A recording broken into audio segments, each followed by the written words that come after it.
Hello, everyone's. I am here for my review of 911 on Fox, Season 3, Episode 11. If you're new to my channel, welcome. If you're returning, you a family member, you one of my peoples, oh, welcome back.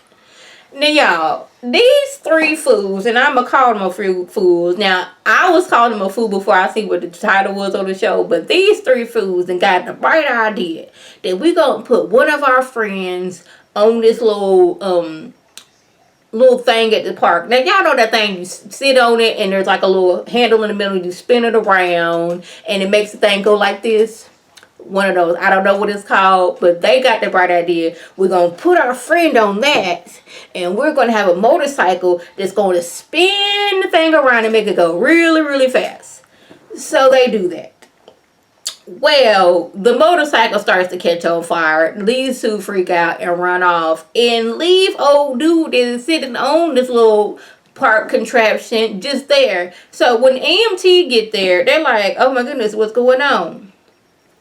Dude is just sitting there like nothing's going on. When they get him down, his eyes are bulged.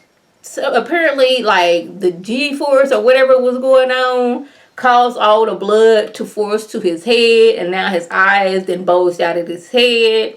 Now I'm telling y'all, I haven't got on one of them things since I was like 9 years old, maybe 10. My uncle took me, my brother, and my cousins to the park, Flat Rock Park, Columbus, Georgia. And we got on that ride. And when I tell y'all, your girl got sick as a dog. As a big, big dog. I was so sick. I just wanted to go home. And then my mom was like, y'all want to go to Chuck E. Cheese? I was like, no, I want to go home and lay down. And Chuck E. Cheese used to be life back then. I didn't want to do that. I wanted to go lay down. We ended up going to Chuck E. Cheese anyways. And I was just laid in the doggone booth, still sick as a dog until like maybe 30, 40 minutes later. Yeah, spinning around and all that stuff. Can't do. Not your girl. But, you know, they trying to figure out, okay, where the other two fools? These two are off in the bushes somewhere. They figured Athena got to arrest them. They're like, you can't prove anything. Sirs, you live stream this for the world to see.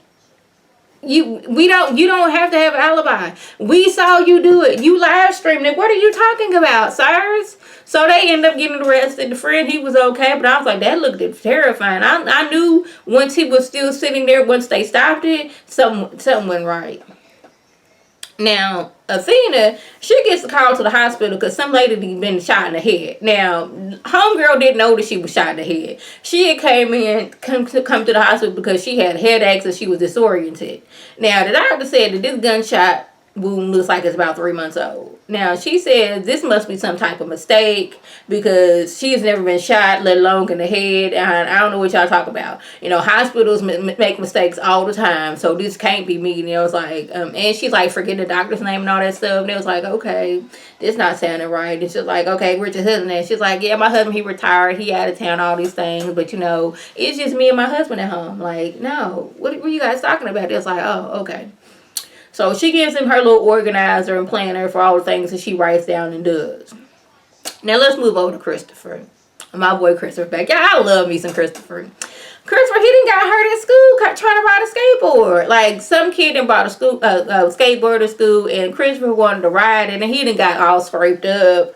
Now he's feeling sad because people saw him fall, and he used to believe that he could do anything that everybody else does because this is what Eddie has always told him, and he took that to heart. Now he done fell off the skateboard, and people have seen him fall off the skateboard, so now he's feeling kind of bad about himself. But I'm like, child, I was on my rollerblades and I was being like, I don't want to say drug, but my brother's friend was on a bike and I was hanging on to the back of the bike on my rollerblades. I don't know what happened, but all I know, I scraped my elbows right here and my knees. Now, I'm not really sure how that happened, that I got right here in my knees, but somehow I did. And I was just laying in the bed like this, like, I want my mama. But my mama was going to work. It was summertime. This was the early 90s, so we was at home by ourselves. So, yeah. But I just knew I was all the way scraped up. And back then, I knew the difference between alcohol and peroxide. So anytime I got hurt, I would always be like, I don't want the white bottle, I want the brown bottle. Yes, alcohol's gonna get everything done. I wanted the brown bottle, the peroxide, because I know peroxide didn't burn like alcohol. But I felt sorry for poor little Christopher. Now, y'all, let's move over to the worst first date ever. These two that met up on a dating website. Everything was going fine. The meal was going fine. You know, the drinking was fine. He didn't invite his homegirl back to his place, but homegirl, she got the bubble guts. She got to go to the restroom, which, you know, this first date, you can't be going over people's house and boo-booing, but when you got to go, you got to go. So she goes, she does what you do, you know, spray, make sure it don't stink in there, spray the toilet too. She go to flush the toilet and it's not trying to flush. So she keep on trying to flush it. This is when the toilet get to overflowing. But for some reason, she keep on trying to flush the toilet. I'm like, ma'am, no, this not good. So she's like, okay, I'm going to take one of these towels and clean up the water and throw it out the window. But she didn't throw it far enough to where it hit the ground. It hit the ledge outside the window. So now she got to crawl through this tiny window to throw said towel out the window. Homegirl ended up getting stuck. They got to call 911. So they have to cut her out the window because these are original windows and they just not going to open like that. So, yeah, they had to cut her out the window. She is like, is there any way that you could die from embarrassment? Because I feel like that's what's happening to me right now. Like, we was having such a good date. My bubble guts kicked in. And now I didn't mess up this man's toilet. Which, by the way, sir, I will pay for the toilet. And I will pay for this window. So, she goes to leave. And she's like, I'll just take a lift. Okay, he's like, no, you ain't gotta leave. I was like, what? After all that, she was like, I like you still. After you didn't, you know, blew it up in my bathroom and you got stuck in the window. I still like you. I was like, okay. I thought he was gonna chuck her the full deuce, but he didn't. Now, Bullet Lady's husband says he don't know what happened. He didn't know that she was shot either. Now, since they don't know the timeline in which the shooting happened, there's no way for him to prove his alibi. So she went from having a good memory to forgetting the doctor's name who was just in there like an hour ago. Like, she's forgetting a lot. She's been having all these headaches and drowning down in aspirins when she used to didn't have headaches. And the ballistics comes back that the gun belongs to her. I was like, what? I know she couldn't have shot herself because it was in the back of the head. So, like, what's going on? Now, Maddie's co-worker, he finally thought he found somebody on a dating site. They didn't went to the cemetery to watch, you know, Frankenstein's monster or some Frankenstein movie. Which like, why y'all doing it at the graveyard? At the cemetery? No. He didn't find him like somebody nice. They go off to go make out, and it's a setup. Dude lured him there on a date so they could jump him and rob him. Now, I don't know if this was a hate crime as far as him being gay, or was this a, you know, just we want to rob you and jump you type of situation. So when he gets to the hospital, he tells the police he doesn't recognize the dudes. Now, Maddie's looking like, what you mean you don't recognize the dude? This was the dude you went on a date with. But he's already humiliated enough, and he don't want other people to know that, you know, he done got suckered into a date and he got doggone jumped by his date and the date's friend.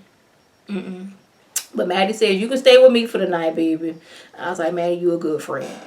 Now, move over to gunshot wound lady. Her nosy neighbor is the best and the worst neighbor to have. She's best because if something go down in the neighborhood, she gonna know who did it, when, what they was wearing, what they mama was doing, all those things. She the worst because if you was out here doing something, she know what you was doing. Now, she the head of the neighborhood watch. Now, she knows that their house was broken into. She know the contractor. She know the contractor with the modeling. He did all that. She knew that they was having problems since he done retired. She know that she don't like the dude. She didn't know him at first and didn't like him. But when she found out who he was, she really didn't like him. She know all of the information.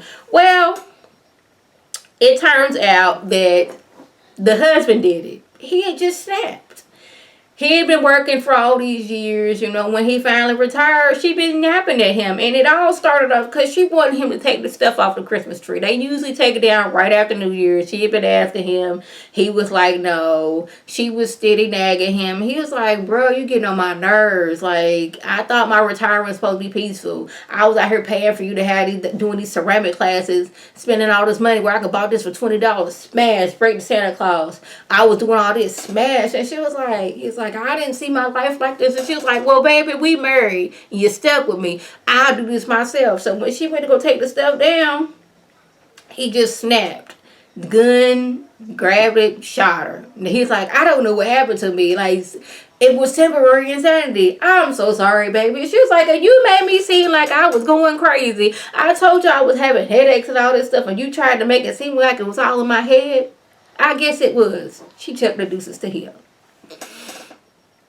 So Eddie lets Christopher know that even though that he can't do things that others can do, there's still some things he's good at. Like Eddie, like, I can't plant a tree or keep a plant to live to save my life. I have a black thumb, but you was out here planting seeds and growing plants from this seed, and you was the best in your class. See, you better than me at this one.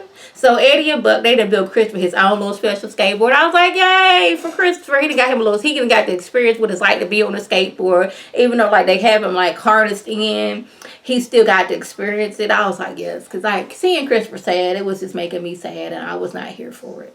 I was not. We did see a little bit of scene with Athena and Michael, and she was explaining like gunshot wound lady had the doctors were able to, you know, remove the bullet and everything was fine. And Michael was like, so this is what this is about. You bringing me groceries over here, so you want me to have the surgeries? And she was like, you family, I don't want you to just not be having a surgery and die. Yes, the surgery is risky, but not doing anything is risky as well. So y'all, that was just. If I left anything out, by all means, leave a comment below. If you're new to my channel, welcome. Feel free to subscribe. It's free all day, every day, free 99. Make sure your notifications are on. Swim my beautiful face.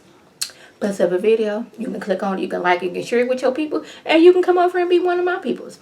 If you're already a family member and one of my peoples, welcome back. Y'all know what to do. Tell your people to tell their people to come over and be one of my peoples by clicking that icon above. Now, this is Lady T signing off. Have a good one.